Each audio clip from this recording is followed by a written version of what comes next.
موت ایک ایسی حقیقت ہے جس کے بارے میں ہم سب جانتے ہیں، لیکن شاید ہی کوئی اس پر بات کرنا چاہتا ہے۔ یہ ایک ایسا سفر ہے جو سب کو کرنا ہے، مگر اس سفر کے بالکل آغاز میں یعنی آخری لمحات میں ہوتا کیا ہے؟ اور جب روح جسم سے آزاد ہو جاتی ہے تو وہ جاتی کہاں ہے؟ آج ہم اسی پراسرار سفر کو سمجھنے کی کوشش کریں گے۔ جی، اور یہ واقعی ایک بہت گہرا موضوع ہے۔ دیکھیں، اکثر لوگ موت کو زندگی کا خاتمہ سمجھتے ہیں، لیکن در حقیقت یہ ایک نئی اور شاید زیادہ حقیقی زندگی کا آغاز ہے۔ یہ وہ لمحہ ہے جب پردے ہٹ جاتے ہیں اور انسان کے اعمال کا حساب ایک نئے انداز سے شروع ہو جاتا ہے۔ تو آئیے اس کے بالکل پہلے قدم سے شروع کرتے ہیں، وہ لمحات جنہیں سکرات کہا جاتا ہے۔ یہ لفظ خود ہی بہت سنگین لگتا ہے۔ جب یہ وقت آتا ہے تو انسان پر کیا گزرتی ہے؟ یہ صرف ایک بائیولوجیکل پروسیس تو نہیں ہو سکتا ہے نا؟ نہیں، بالکل نہیں۔ سکرات کو صرف جسمانی تکلیف سمجھنا اس کی حقیقت کو کم کرنے جیسا ہے۔ اسے ایک ایسی شدید کیفیت بیان کیا گیا ہے جس میں روح کو پورے جسم سے، ہر رگ، ہر پٹھے سے، مطلب ہر بال کی جڑ سے کھینچا جاتا ہے۔ کہتے ہیں کہ اس کی تکلیف تلواروں سے کاٹے جانے سے بھی زیادہ ہوتی ہے۔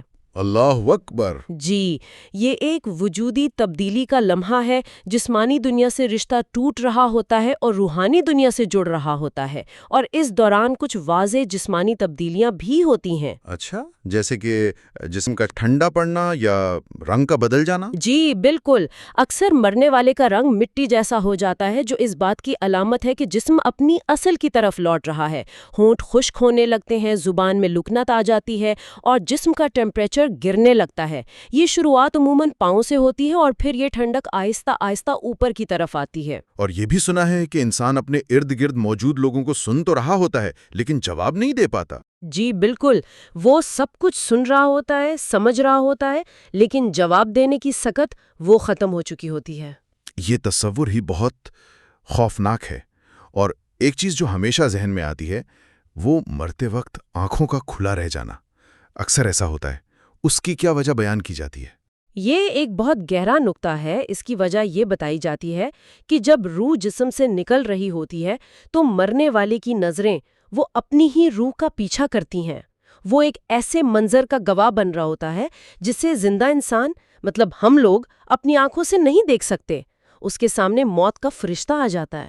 تو اس کا مطلب ہے کہ آخری لمحات میں حقیقت پوری طرح سامنے آ جاتی ہے؟ جی بالکل، کہتے ہیں کہ اس لمحے ایک کافر کو بھی سچائی کا 100% یقین ہو جاتا ہے، لیکن اصول یہ ہے کہ اس وقت کا ایمان قابل قبول نہیں ہوتا۔ کیونکہ وہ غیب پر ایمان نہیں رہا۔ بالکل، وہ تو سب کچھ اپنی آنکھوں سے دیکھ رہا ہوتا ہے۔ اس کی مثال ایسی ہے جیسے امتحان کا وقت ختم ہو جائے اور پھر کوئی پرچہ حل کرے۔ یہ بہت طاقتور تصور ہے۔ تو جب جسم بے جان ہو جاتا ہے اور روح نکل جاتی ہے، اس کے بعد کیا ہوتا ہے؟ اس کا اگلا پڑاؤ کہاں ہے؟ روح کا اگلا پڑاؤ وہ عالم ہے جسے عالم برزخ کہا جاتا ہے۔ برزخ؟ جی، برزخ کا لفظی مطلب ہے پردہ یا آڑ۔ آپ یوں سمجھ لیں کہ یہ دنیا اور قیامت کے درمیان ایک درمیانی حالت یا جہان ہے، اور یہ کوئی خالی انتظار گاہ نہیں ہے، بلکہ اپنے آپ میں ایک مکمل زندگی ہے۔ نیک لوگوں کے لیے راحت اور گناہگاروں کے لیے تکلیف۔ اصل زندگی تو موت کے بعد ہی شروع ہوتی ہے۔ اور جب میت کو قبر میں اتارا جاتا ہے وہاں کیا ہوتا ہے؟ کیا روح کا جسم سے تعلق مکمل ختم ہو جاتا ہے؟ نہیں، یہ ایک بہت اہم سوال ہے۔ قبر میں روح کو جسم میں ایک خاص تعلق کے ساتھ واپس لوٹا دیا جاتا ہے۔ یہ دنیاوی زندگی جیسا تعلق نہیں ہوتا، بلکہ ایسا ہوتا ہے جو برزخ کے قوانین کے مطابق ہو۔ اس کے فوراً بعد 2 فرشتے، جنہیں منکر اور نکیر کہا جاتا ہے، وہ آتے ہیں۔ اور وہ آ کر وہ مشہور 3 سوالات کرتے ہیں۔ یہ بات مجھے ہمیشہ سوچنے پر مجبور کرتی ہے کہ یہ سوالات اتنے بنیادی کیوں ہیں؟ تمہارا رب کون ہے؟ تمہارا دین کیا ہے؟ مطلب دولت، خاندان یا دنیاوی کامیابی کے بارے میں کچھ نہیں پوچھا جاتا۔ آپ نے بالکل صحیح نقطہ پکڑا ہے۔ یہی تو اس کا مرکزی خیال ہے۔ یہ سوالات ہمیں بتاتے ہیں کہ ابدی زندگی کے پیمانے بالکل مختلف ہیں۔ دنیا میں ہماری پہچان ہمارے کام، ہماری حیثیت سے ہوتی ہے، لیکن موت کے بعد صرف 3 چیزیں اہمیت رکھتی ہیں: آپ کا اپنے خالق سے تعلق، آپ کا زندگی گزارنے کا طریقہ، اور آپ کی رہنمائی کا ذریعہ۔ ان جوابات کی بنیاد پر ہی یہ طے ہوتا ہے کہ برزخ کی زندگی آرام دہ ہوگی یا تکلیف دہ۔ تو ان سوال و جواب کے بعد روح کو کہاں لے جایا جاتا ہے؟ کیا ساری روحیں ایک ہی جگہ رہتی ہیں؟ نہیں، یہاں ان کے اعمال کے مطابق تقسیم ہو جاتی ہے۔ مومن اور نیک روحوں کا مقام علیین کہلاتا ہے، اور اس کے برعکس گناہگار روحوں کا ٹھکانہ سجین ہے۔ آئیے پہلے علیین پر بات کرتے ہیں۔ یہ کیسی جگہ ہے؟ کیا یہ کوئی تنہائی کی جگہ ہے؟ بالکل نہیں، بلکہ اس کے بالکل برعکس ہے۔ علیین کو ایک بہت وسیع خوبصورت باغ کی طرح بیان کیا گیا ہے جہاں تمام نیک روحیں جمع ہوتی ہیں۔ یہ تنہائی کا نہیں بلکہ اجتماعیت کا مقام ہے۔ وہاں روحیں ایک دوسرے سے ملتی ہیں، آپس میں باتیں کرتی ہیں۔ اچھا، یعنی ایک طرح کی روحانی کمیونٹی بن جاتی ہے؟ جی ہاں، اور اس سے بھی دلچسپ بات یہ ہے کہ جب کوئی نئی روح وہاں پہنچتی ہے تو پرانی روحیں اس کا استقبال کرتی ہیں، بالکل ویسے ہی جیسے ہم دنیا میں کسی مسافر کا کرتے ہیں۔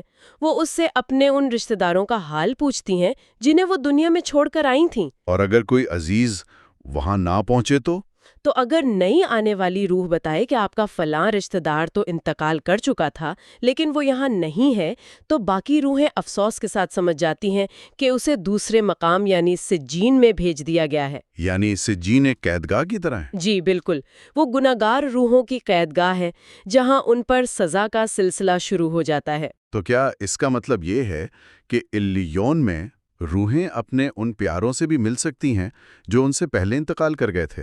جی بالکل، اور یہ اس پورے تصور کا سب سے تسلی بخش پہلو ہے۔ روحیں نہ صرف ایک دوسرے کو پہچانتی ہیں بلکہ اپنے پیاروں کا انتظار بھی کرتی ہیں۔ اس کی ایک بہت خوبصورت مثال نبی کریم صلی اللہ علیہ وسلم کا اپنی بیٹی حضرت فاطمہ رضی اللہ عنہا سے یہ فرمانا ہے کہ میرے بعد میرے گھر والوں میں سے تم مجھ سے سب سے پہلے ملو گی۔ اور تاریخ گواہ ہے کہ ایسا ہی ہوا۔ جی، آپ صلی اللہ علیہ وسلم کے وصال کے صرف 6 ماہ بعد حضرت فاطمہ کا بھی انتقال ہو گیا۔ یہ سب سمجھنا تھوڑا مشکل ہے کیونکہ ہمارا ذہن اس مادی دنیا کے قوانین کا عادی ہے۔ برزخ کی زندگی کا تجربہ کیسا ہو سکتا ہے؟ اس کی کوئی مثال ہے جس سے ہم اسے بہتر سمجھ سکیں؟ اس کی سب سے بہترین مثال خواب کی ہے۔ دیکھیں، جب انسان سو رہا ہوتا ہے تو اس کا جسم تو بستر پر ساکت ہوتا ہے نا؟ جی بالکل۔ لیکن خواب میں وہ چل پھر رہا ہوتا ہے، لوگوں سے باتیں کرتا ہے، خوشی اور غم، یہاں تک کہ تکلیف بھی محسوس کرتا ہے۔ کچھ ایسا ہی معاملہ برزخ میں روح کے ساتھ ہوتا ہے۔ روح جزا یا سزا کو پوری طرح محسوس کرتی ہے اور اس کا اثر قبر میں موجود جسم پر بھی ہوتا ہے۔ یہ خواب والی مثال واقعی بہت طاقتور ہے۔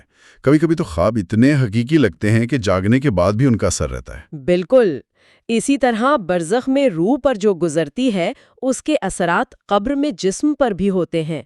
اس سلسلے میں ایک مشہور واقعہ ہے کہ ایک بار نبی کریم صلی اللہ علیہ وسلم اپنے گدھے پر سوار ایک باغ کے پاس سے گزر رہے تھے تو آپ صلی اللہ علیہ وسلم کا گدھا اچانک بدک گیا۔ اچھا، کیوں؟ کوئی جانور سامنے آ گیا تھا؟ نہیں، جب آپ صلی اللہ علیہ وسلم نے دیکھا تو وہاں کچھ پرانی قبریں تھیں۔ آپ صلی اللہ علیہ وسلم نے پوچھا کہ یہ کن لوگوں کی قبریں ہیں، تو بتایا گیا کہ یہ زمانہ جاہلیت کے ان لوگوں کی ہیں جو شرک کی حالت میں مرے۔ اس پر آپ صلی اللہ علیہ وسلم نے فرمایا کہ ان قبروں میں مردوں پر عذاب ہو رہا ہے جس کی آواز یہ جانور سن رہا ہے لیکن انسان نہیں۔ یعنی جانور وہ کچھ محسوس کر سکتے ہیں جو ہم نہیں کر سکتے؟ جی، اس واقعے سے تو یہی معلوم ہوتا ہے۔ پھر آپ صلی اللہ علیہ وسلم نے صحابہ سے فرمایا کہ اگر مجھے یہ ڈر نہ ہوتا کہ تم اپنے مردوں کو دفنانا چھوڑ دو گے تو میں اللہ سے دعا کرتا کہ وہ تمہیں بھی وہ عذاب کی آواز سنوائے۔ یہ تو ایک بالکل ہی مختلف حقیقت کا دروازہ کھول دیتا ہے۔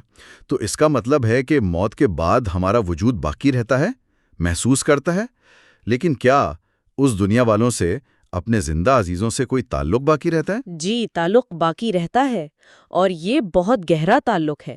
بتایا جاتا ہے کہ زندہ رشتہ داروں کے اعمال ہر ہفتے ان کے مرحوم عزیزوں کے سامنے پیش کیے جاتے ہیں۔ اچھا، مطلب ایک قسم کی روحانی پروگریس رپورٹ کی طرح؟ بالکل آپ ایسا کہہ سکتے ہیں۔ اگر آپ کے اعمال اچھے ہوں تو وہ انہیں دیکھ کر خوش ہوتے ہیں اور اللہ کا شکر ادا کرتے ہیں۔ وہ دعا کرتے ہیں کہ اے اللہ اس پر اپنی نعمت مکمل فرما اور اسے اسی نیکی پر موت عطا فرما۔ اور اگر اعمال اچھے نہ ہو تو؟ اس سے یہ ظاہر ہوتا ہے کہ ہمارا تعلق ان سے ٹوٹتا نہیں بلکہ ایک مختلف شکل اختیار کر لیتا ہے۔ ہمارے اعمال ان کے لیے خوشی یا غم کا باعث بنتے ہیں۔ تو آج کی گفتگو سے یہ بات واضح ہوئی کہ موت کا سفر محض ایک خاتمہ نہیں بلکہ ایک نئے عالم کا آغاز ہے۔ سقراط کی تکلیف سے لے کر قبر کے سوال جواب اور پھر عالم برزخ میں علیین یا سجین تک، یہ ایک مکمل نظام ہے جس کا سارا انحصار دنیا میں کیے گئے ہمارے اعمال پر ہے۔ بالکل، اس گفتگو کا اصل پیغام یہی ہے کہ یہ دنیا کی زندگی دراصل اس اگلی زندگی کی تیاری ہے۔ یہاں کیا گیا کوئی بھی عمل ضائع نہیں ہوتا بلکہ اس کا نتیجہ وہاں فوری طور پر ظاہر ہوتا ہے۔ ہمارے نیک اعمال نہ صرف برزخ میں ہماری روح کے لیے سکون کا باعث بنتے ہیں بلکہ وہ ہمارے مرحوم عزیزوں کے لیے بھی خوشی کا ذریعہ ہیں۔ اور یہیں سے ایک بہت گہرا سوال پیدا ہوتا ہے۔ اگر ہمارے روزمرہ کے اعمال ہمارے ان پیاروں پر براہ راست اثر انداز ہوتے ہیں جو اس دنیا سے جا چکے ہیں، تو اس کا مطلب ہے کہ ہماری ذمہ داریاں صرف ہماری ذات تک محدود نہیں۔ یہ ایک ایسی وراثت ہے جو اندیکھے جہانوں میں بھی گونجتی ہے۔ یہ جاننے کے بعد ہمارے روزمرہ کے چھوٹے چھوٹے فیصلوں اور اعمال کے بارے میں ہماری سوچ کا زاویہ کیسے بدل سکتا ہے؟